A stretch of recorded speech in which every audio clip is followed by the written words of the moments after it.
আজকে বানাবো আমি নতুন স্বাদের লাউয়ের ডালনা। তার জন্য নিয়ে নেবো একখানি লাউ। লাউটিকে পরিষ্কার করে ছিলকা ছাড়িয়ে টুকরো টুকরো করে কেটে নেব। আর মাঝের বীজগুলোকে বাদ দিয়ে দেব। তারপরে জল থেকে তুলে নিয়ে সামান্য পরিমাণ হলুদ, লবণ মাখিয়ে ফেলবো।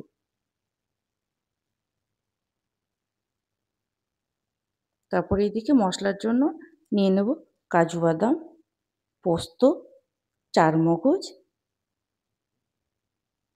নুন মাখানো লাউয়ের মধ্যে দিয়ে দেবো 4 চামচ মতন কর্নফ্লাওয়ার, সামান্য পরিমাণ বেকিং পাউডার,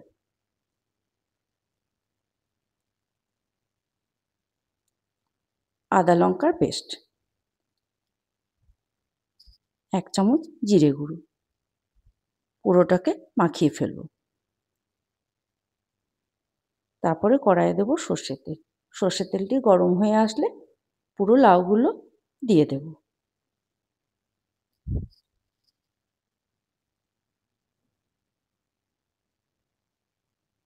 ভালো করে লাল লাল করে ভেজে নেব।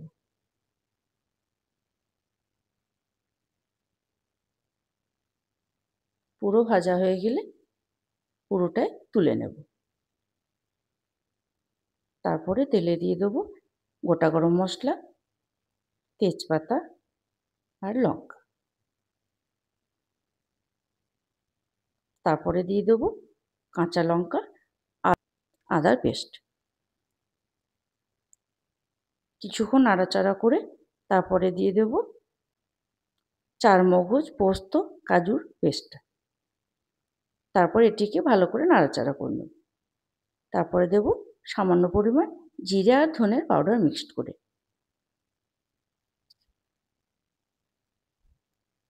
তারপরে দিয়ে দেব টমেটো বাটা, সামান্য পরিমাণ হলুদ,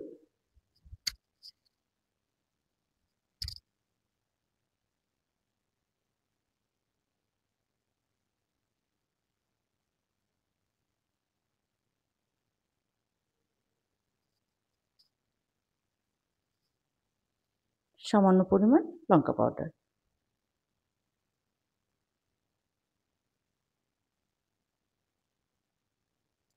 তারপরে কিছুটা জল অ্যাড করে দেবো।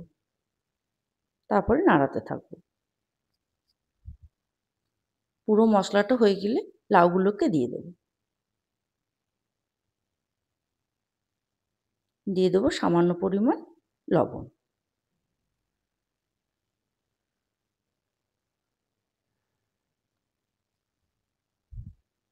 পুরোটা নাড়াচাড়া হয়ে গেলে তার মধ্যে জল মিশিয়ে দেব।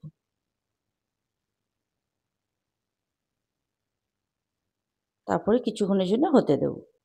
হয়ে আসলে সামান্য পরিমাণ ঘি ছিটিয়ে দেব। তারপরে রেডি হয়ে যাবে আমার সবজি, লাউয়ের ডালনা।